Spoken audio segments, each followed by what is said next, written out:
இன்பம் துன்பம் இது ரெண்டும் சேர்ந்தது தான் வாழ்க்கை. இது எல்லாரும் சொல்லிகிட்டு இருக்கிற ஒரு உண்மை. அது சரி, இது ரெண்டும் வர்றதுக்கு என்ன காரணம்? துறவி ஒருத்தர் யோசித்து பார்த்துருக்கார். இன்ப துன்பம் தோன்றுவதற்கு முக்கியமாக 6 காரணங்கள் உண்டு அப்படிங்கிறார் அவர். அது என்னங்கிறத நாமளும் தெரிஞ்சு வச்சுக்குவோமே. இப்போ முதல் காரணம் சுயநலம். ஒரு தாயார் தன்னுடைய சுயநலம் கருதி தன்னுடைய மகன் இன்பமாக இருக்கணும்னு ஆசைப்படுறாங்க. மகனும் அப்படியே ஆசைப்படுறான். அதனால் தாயாரின் இன்ப துன்பங்களை பார்த்துட்டு மகனும் இன்ப துன்பம் அடையிறான். அந்த அம்மாவுக்கும் அதே நிலைமை தான். ரெண்டாவது காரணம் உறவு. நான் துறவியான பிறகு கூட உறவுங்கிற காரணத்தினால தான் தாயாருடைய சுக துக்கங்களை கண்டு நானும் சுக துக்கம் அடைகிறேன். என் தாயாருடைய நிலைமையும் இதுதான் அப்படிங்கிறார் ஒரு துறவி. மூணாவது காரணம் என்னென்னா அறிமுகம். எனக்கு அறிமுகமான ஒருத்தரை ரயில் நிலையத்தில் சந்திக்கிறேன். அவர் தன்னுடைய பணப்பையை எங்கேயோ தொலைச்சி விட்டு வருத்தப்பட்டுக்கிட்டு இருக்கிறார். நானும் வருத்தப்படுறேன். அந்த சமயத்தில் யாரோ ஒருத்தர் இதுதானே அவங்க பணப்பை அப்படின்னு சொல்லி கொண்டாந்து நீட்டுறார். பணப்பையை தொலைச்சவர் சந்தோஷப்படுறார், நானும் சந்தோஷப்படுறேன். இது அந்த துறவி சொல்கிற அனுபவம். நாலாவது காரணம் என்னென்னா கருணை.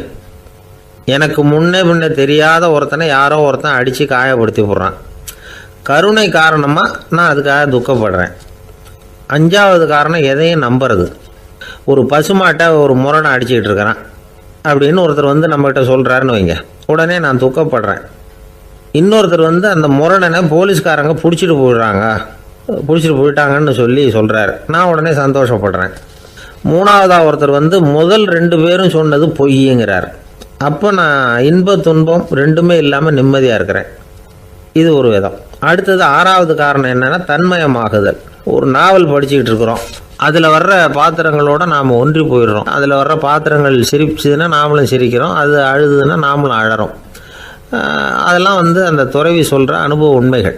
இன்ப துன்பம் இது ரெண்டும் தோன்றுவதற்கு சுயநலம், உறவு, அறிமுகம், கருணை, எதையும் நம்புறது, தன்மயமாகிறது, இது எல்லாம் தான் முக்கிய காரணம் அப்படின்னு அவர் சொல்கிறார்.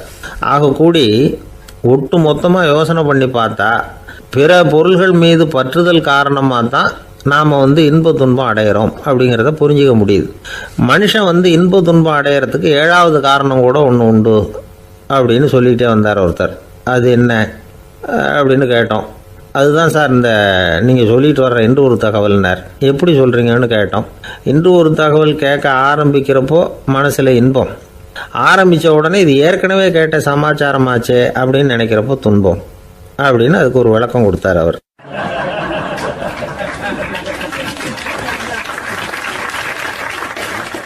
ஆரம்ப காலத்தில் ஒரு குரு, அப்போ ஒரு சீடன் இருந்தான். அது வேடிக்கையான குரு, வேடிக்கையான சீடன். ஒரு ஆசிரமம். ஒரு நாள் ஒருத்தன் அவசரமாக அந்த குருவை தேடி வந்திருக்கிறான். என்ன விஷயம்னு விசாரித்தார் குரு. உங்கள் சீடர் என்னை அடிச்சுட்டார் அப்படின்னு புகார் பண்ணானா அந்த ஆள். குரு சீடனை கூப்பிட்டார். அடிச்சியா இந்த ஆளை அப்படின்னு கேட்டாராம். ஆமான் இருக்கான் சீடன். ஏன் அடிச்சே அப்படின்னு கேட்டாராம். இந்த ஆள் உங்களை பற்றி மட்டமாக பேசிவிட்டான், என்னால் அதை தாங்கிக்க முடியல, அதனால தான் அடிச்சுட்டேன்ருக்கான். அப்படி என்ன பேசினா அப்படின்னு கேட்டாராம். உன்னுடைய குருநாதர் இப்போல்லாம் அர்த்தமில்லாமல் பேச ஆரம்பிச்சுட்டார் அப்படின்னு சொல்லிவிட்டான், அதனால தான் அடிச்சுட்டேன் அப்படின்னு நானா. அதுக்காக அடித்தே அப்படின்னாராம். நான் அதுக்காக அடிக்கலை குருவே, இப்பெல்லாம் நீங்கள் அர்த்தம் இல்லாமல் பேசுகிறதாக அவன் சொல்கிறான் அப்படின்னா இதுவரைக்கும் நீங்கள் அர்த்தத்தோடு பேசினதாகத்தானே அர்த்தம், அது தப்பு தானே, அதனால தான் அடித்தேன் அப்படின்னு நானா. ஒரு பெரியவர் உட்கார்ந்துருக்கிறார். அவரை சுற்றி அவருடைய தோழர்கள் உட்கார்ந்துருக்கிறாங்க. ஏதோ ஒரு முக்கியமான செய்தியை அவர் அவங்களுக்கு சொல்லிகிட்டு இருக்கிறார். அவங்களும் ஆர்வமாக கேட்டுக்கிட்டு இருக்கிறாங்க. இந்த சமயத்தில் யாரோ ஒரு ஆள் வேகமாக அங்கே வர்றார். வர்ற வேகத்திலேயே எனக்கு ஏதாவது உதவி செய்யுங்க அப்படின்னு கேட்டுக்கிட்டே வர்றார். கேட்கறது உதவி, ஆனால் குரல் மிரட்டுறது மாதிரி இருக்குது, அதட்டி கேட்கறது மாதிரி இருக்குது. இதை கேட்டது அந்த பெரியவர் ஆத்திரப்படலை, ஆனால் அவரை சுற்றி இருந்தவங்க ஆத்திரப்பட்டாங்க. இதை பெரியவர் கவனித்தார். கொஞ்சம் அமைதியாக இருங்கன்னார். வந்தவரை கூப்பிட்டார். அவருக்கு சில பொருள்களை கொடுத்தார். என்னங்க இப்போ உங்களுக்கு மகிழ்ச்சி தானே அப்படின்னார். அப்படின்னு அலட்சியமாக அவர் சொல்கிறார். நான் உங்களை நல்ல முறையில் நடத்தினேன்னா அப்படின்னு கேட்குறாரு அவர் மறுபடியும். அதெல்லாம் ஒன்றும் இல்லை அப்படின்னு சொல்லி அவர் சொல்லிகிட்டு இருக்கிறாரு. குரலில் கடுமை குறையில. சுற்றி இருந்தவங்களால இதை பொறுத்துக்க முடியல. கோபத்தோடு அவரை நோக்கி நெருங்க ஆரம்பித்தாங்க. பெரியவர் அவங்களையெல்லாம் தடுத்து நிறுத்தினார். வந்தவரை வாங்க என்னோட அப்படின்னு சொல்லி அழைச்சிட்டு போனார். வீட்டுக்கு போனார். அங்கே போனதும் இன்னும் சில பொருள்களை எடுத்து அவர்கிட்ட கொடுத்தார். இப்போ திருப்தி தானே, நான் உங்ககிட்ட நல்ல முறையில் நடந்துக்கிட்டேனா அப்படின்னார். அவர் முகம் இப்போ தான் கொஞ்சம் மலர்ந்தது. ரொம்ப நன்றி, இறைவன் உங்கள் குடும்பத்துக்கு எல்லா நன்மைகளையும் செய்வான் அப்படின்னு சொன்னார். இதே வார்த்தைகளை என்னுடைய தோழர்கள்கிட்டே சொல்லிட்டீங்கன்னா அவங்க கோபம் தணிஞ்சிரும், வர முடியுமான்னார். கண்டிப்பாக வர்றேன் அப்படின்னாரு. மறுநாள் காலையில் அந்த இடத்துக்கு வந்தார். அதே மாதிரி சொல்லிவிட்டு அவர் போயிட்டார். தோழர்கள்லாம் ரொம்ப வியப்போடு பெரியவரை பார்த்தாங்க. அந்த பெரியவர் தான் நபிகள் நாயகம். அவர் சொன்னார், ஒருத்தன் ரொம்ப ஆசையாக ஒரு ஒட்டகத்தை வளர்த்துக்கிட்டு வந்தான். ஒரு நாள் அந்த ஒட்டகம் கயத்தை அறுத்துக்கிட்டு ஓடி போயிட்டுது. அக்கம் பக்கத்தில் இருக்கிறவங்கெல்லாம் அந்த ஒட்டகத்தை பிடிக்கிறதுக்கு முயற்சி பண்ணாங்க. அதை துரத்திக்கிட்டு ஓடினாங்க. ஒட்டகம் தாறுமாறாக ஓட ஆரம்பிச்சுது. இந்த சமயத்தில் ஒட்டகத்தை வளர்த்தவன் அங்கே ஓடி வந்தான். நீங்கள் அதை ஒன்றும் செய்ய வேணாம், விட்டுருங்க, அதோட சுபாவம் எனக்கு நல்லா தெரியும், அதை சுலபமாக என்னோட வழிக்கு கொண்டுட்டு வந்துட முடியும், நான் பார்த்துக்கிறேன், விட்டுருங்கோ அப்படின்னா. எல்லாரும் விலைக்கு போயிட்டாங்க. இவன் என்ன செஞ்சான் தெரியுமா?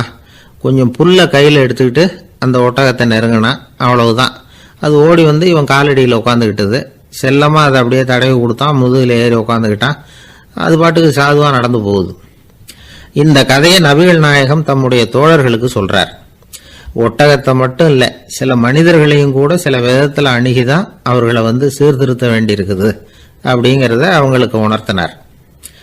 இது ஒரு அழகான உளவியல் அணுகுமுறை. சில குடும்ப தலைவர்கள் கூட இந்த ஒட்டகம் மாதிரி நடந்துகிறது உண்டு, அப்புறம் அடங்கி போகிறதும் உண்டு. ஒரு குடும்ப தலைவர் காலையில் எழுந்திரிச்சதுலேருந்து சத்தம் போட்டு கத்திக்கிட்டு இருப்பார். பக்கத்தில் இருந்தவங்கலாம் ஓடி போய் சமாதானம் பண்ணி பார்த்தாங்க. அவர் ஓயறது மாதிரி தெரியல. கடைசியில் அவர் மனைவி வந்தாங்க. நீங்கள் எல்லாம் விலைக்கு போயிடுங்க, அவர் சுபாவம் எனக்கு தெரியும், நான் பார்த்துக்கிறேன் அப்படின்னாங்க. சரின்னு எல்லாரும் போயிட்டாங்க. சாயந்தரமாக பார்க்குறாங்க, அவர் சத்தம் இல்லாமல் ஒரு மூலையில் உட்காந்துருக்கிறார். ரொம்ப சாதுவா.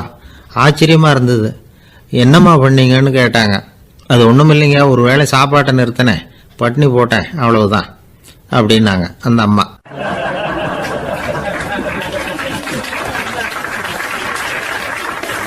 ஒருத்தர் அவசரமாக போய்கிட்டு இருந்தார். எங்கே போய்கிட்டு இருக்கீங்க அப்படின்னு கேட்டார் ஒரு பெரியவர். கடைக்கு போகிறேன் சார், சாமான் வாங்கிறதுக்கு அப்படின்னார்.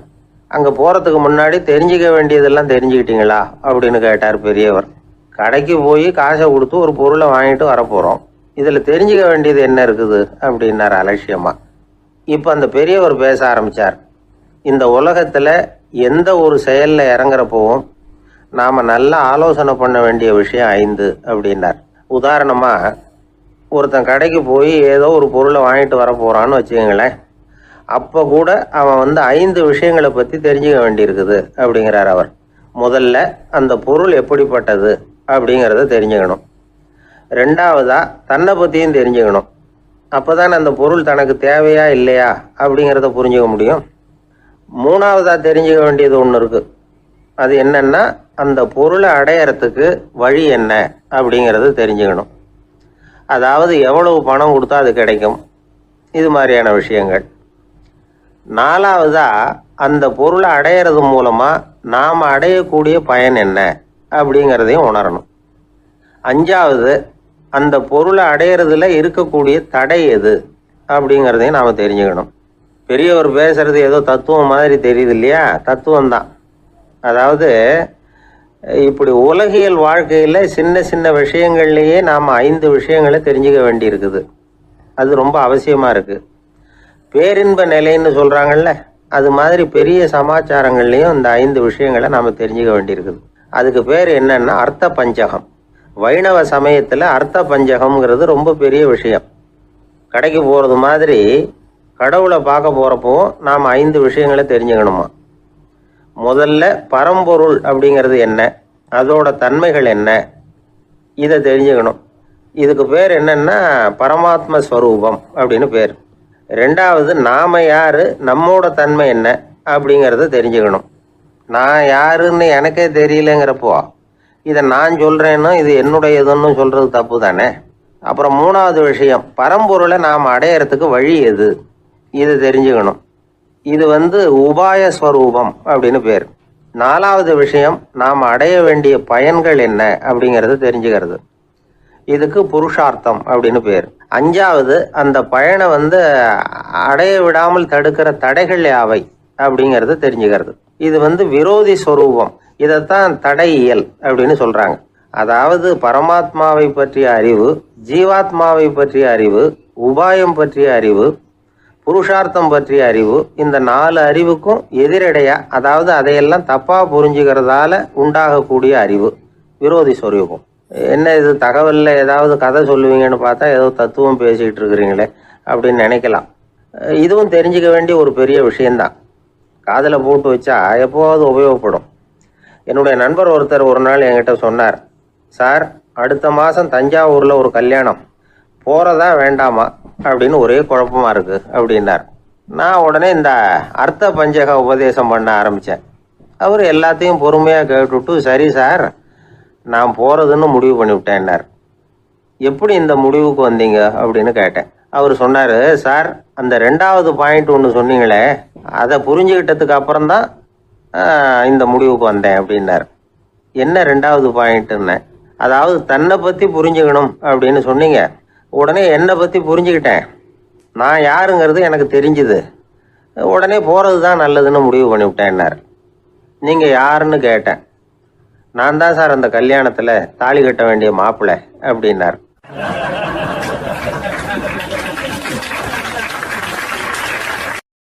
என்ன சார் உங்கள் பையன் என்ன செஞ்சுக்கிட்டு இருக்கிறான் இப்போ அப்படின்னு கேட்டார் ஒருத்தர். அடிக்கடி கண்ணாடி முன்னாடி நின்று அழகு பார்த்துக்கிட்டு இருக்கிறான் சார் அப்படின்னார் அப்பா. இளம் பருவம் இப்படி தான் இருக்கும், அதையெல்லாம் சாதாரணமாக நினச்சிடாதீங்க அப்படின்னார் அவர். என்ன சார் சொல்கிறீங்க, கண்ணாடி முன்னாடி நின்றுக்கிட்டு நேரத்தை வீணாக்கிக்கிட்டு இருக்கான், அதை ஒரு பெரிய விஷயமா நான் நினைக்கணுமா அப்படின்னார் இவர். இளம் பருவத்தில் இளைஞர்களுக்கும் சின்ன பொண்ணுங்களுக்கும் அடிக்கடி கண்ணாடியில் பார்க்கணும்னு தோணும். அது வெறுமனே அழகு பார்க்கறது மட்டும் இல்லை, அவங்க தங்களையே தேடி கண்டுபிடிக்கிற ஒரு முயற்சி அது. இது ஒரு மனோதத்துவ விளைவு. இது வரைக்கும் சின்ன பிள்ளையா இருந்துட்டோம், இனிமேல் நாமளும் மற்றவங்க மாதிரி மனிதர்கள் தான் அப்படிங்கிற உணர்வு அவங்களுக்கு வருது. தங்களோட முகம் எப்படி இருக்குது, அழகு எப்படி இருக்குது, உடம்பு நேரம் எப்படி இருக்குது, முடி எப்படி இருக்குது அப்படிங்கிறதையெல்லாம் கண்டுபிடிக்கிறாங்க. அதுக்கப்புறம் இன்னொரு ஆணோ பொண்ணோ தன்னை கவனிக்கணும் அப்படின்னு நினைக்கிறாங்க. இதெல்லாம் மனோதத்துவ உண்மைகள், இதெல்லாம் இயற்கை. இதை பார்த்துட்டு பெற்றவங்க பிள்ளைங்க கெட்டு போட்டாங்க அப்படின்னு நினைக்கக்கூடாது, அவங்கள திட்டிகிட்டே இருக்கக்கூடாது. இன்னைக்கு பல குடும்பங்களில் இதுதான் நடந்துகிட்டு இருக்குது. மனுஷ வாழ்க்கையிலேயே இப்படியும் இல்லாத அப்படியும் இல்லாத ஒரு பருவம் இளம் பருவம். 13லேருந்து 19 வயசுக்கு உட்பட்ட ஆண்கள் பெண்கள் இந்த வகையை சேர்ந்தவங்க, டீனேஜ் குரூப். இவங்களை சின்னவங்கன்னு நினச்சிட முடியாது, பெரியவங்கன்னு நினச்சிட முடியாது. இவங்க ரொம்ப சென்சிட்டிவ். சமூகம் நினச்சா இவங்களை நல்லவங்களாகவும் ஆக்கலாம், கெட்டவங்களாகவும் ஆக்கலாம். கொஞ்சம் அக்கறை எடுத்துக்கிட்டால் பெரிய பெரிய மேதைகளையும் விஞ்ஞானிகளையும் உருவாக்கலாம். ஆனால் நடக்கிறது என்ன தெரியுமா, அநேகமாக இவங்களை யாருமே சரியாக புரிஞ்சுக்கிறது இல்லை, இவங்களை சரியாக நடத்துறதும் இல்லை. இது வரைக்கும் நாம் சொல்கிறத கேட்டுக்கிட்டு இருந்தான், இப்போல்லாம் அவன் இஷ்டத்துக்கு நடக்க ஆரம்பிச்சுட்டான் அப்படின்னு வருத்தப்படுற பெற்றோர்கள் அதிகம். இது வருத்தப்படுற விஷயம் இல்லை, சந்தோஷப்பட வேண்டிய விஷயம். உங்கள் புள்ள சொந்தமாக யோசிக்க ஆரம்பிக்கிறதும் நடந்துக்க ஆரம்பிக்கிறதும் ஒரு தப்பான விஷயமா? அவன் கடைசி வரைக்கும் உங்கள் பேச்சையே கேட்டுக்கிட்டு இருக்கணுங்கிறது என்ன நியாயம்? இன்னைக்கு இளைஞர்களை பெரியவங்க தப்பாக புரிஞ்சுக்கிட்டு தவறாக நடத்துறதுனால தான் அவங்களுக்கு வெறுப்பு, எரிச்சல், மனக்கசப்பு எல்லாம் உண்டாகுது. பெற்றவங்க சரியாக மதிக்கிறது இல்லை அப்படிங்கிற ஒரே காரணத்தினாலேயே வீணா போகிற பிள்ளைங்க இன்னைக்கு அதிகம். சரி, பெற்றவங்களுக்கு இன்னைக்கு என்னதான் புத்தி சொல்ல வர்றீங்க அப்படின்னு கேட்குறீங்களா? நாம் எதையும் சொல்ல வரல, ஆனால் அது சம்பந்தமான சில நிபுணர்கள் சொல்லியிருக்கிறத உங்கள் காதில் போட்டு வைக்கலாம். அது என்னன்னா, பிள்ளைங்க கிட்ட அன்பு செலுத்துங்க. குழந்தையா இருந்தப்போ எவ்வளவு பாசமாக இருந்தீங்க, வளர வளர அதை ஏன் குறைச்சிக்கிறீங்க? பெற்றவங்களின் அன்பான வார்த்தைகளுக்கு ஏங்குறவங்க தான் இன்றைய இளைஞர்கள். அவங்க எதை சொன்னாலும் அதை அக்கறையாக காது கொடுத்து கேளுங்க, அலட்சியப்படுத்தாதீங்க. அவங்க விரும்புறது உங்ககிட்ட இருந்து ஒரு மதிப்பு, மரியாதை, அங்கீகாரம், இவ்வளவுதான். அவங்க அவங்களாவே முடிவுகள் எடுக்கட்டும், அதுக்கு நீங்கள் உதவியா இருங்க, அது போதும். மற்றவங்க முன்னாடி, முக்கியமாக அவங்க நண்பர்கள் முன்னாடி அவங்கள பற்றி மட்டமாக பேசாதீங்க. அவங்கக்கிட்ட பொய் சொல்லக்கூடாது. நீங்கள் சொன்னது பொய்ன்னு தெரிஞ்சு போச்சுன்னா உங்கள் பேரில் அவங்களுக்கு இருக்கிற மதிப்பு போயிடும், நம்பிக்கை போயிடும். அவங்களுக்கு முன்னாடி நீங்கள் சண்டை போடக்கூடாது. உங்கள் பிள்ளைய எப்பவும் இன்னொரு பிள்ளையோட ஒப்பிட்டு பேசுகிற வேலையே வேணாம். கூட பிறந்த மற்றவங்களோட கூட ஒப்பிடக்கூடாது. இப்படி செஞ்சால் அவன் உங்ககிட்டையும் பிரியமாக இருக்க மாட்டான், அவங்ககிட்டையும் பிரியமாக இருக்க மாட்டான். புள்ள எங்கே போகிறான், என்ன பண்ணுறான் அப்படின்னுலாம் துப்பறிஞ்சிக்கிட்டு இருக்கக்கூடாது. இளைஞர்கள் தனிமையை விரும்புகிறவங்க. அவங்கள பெட்டியில் வச்சு மூடி பாதுகாக்கணும்னு நினைக்கக்கூடாது. அவங்கள எப்படி பாதுகாக்கிறது அப்படிங்கிறது அவங்களுக்கே தெரியும். உங்கள் புள்ள எப்படி நடந்துக்கணும்னு நீங்கள் எதிர்பார்க்குறீங்களோ அது மாதிரி நீங்கள் நடந்து காட்டுங்க, அது போதும். ஒரு வீட்டில் அப்பாவும் அம்மாவும் பேசிக்கிட்டு இருக்கிறாங்க. என்னங்க, நம்ம பொண்ணு பெரியவளாயிட்டா, அடிக்கடி கண்ணாடி முன்னாடி போய் நின்றுக்கிட்டு இருக்கிறா, சீக்கிரமாக ஒரு பையனை பார்த்து கல்யாணத்தை முடிக்காம இப்படி மசன்னு கல் மாதிரி உட்காந்துருக்குறீங்களே அப்படின்னு சத்தம் போட்டாங்க. அந்த அம்மா, அவசரப்படாத, பார்க்கறதுக்கு கண்ணுக்கு அழகாக லட்சணமாக புத்திசாலியாக ஒரு பையன் கிடைக்க வேணாமா, அதுதான் பார்த்துக்கிட்டு இருக்கிறேன் அப்படின்னாரு அப்பா. இதுக்கு அந்த அம்மா சொல்கிறாங்க, எங்கள் அப்பா இப்படியெல்லாம் நினச்சிக்கிட்டு இருந்திருந்தா எனக்கு கல்யாணமே ஆயிருக்காது தெரியுமா அப்படின்னாங்களாம்.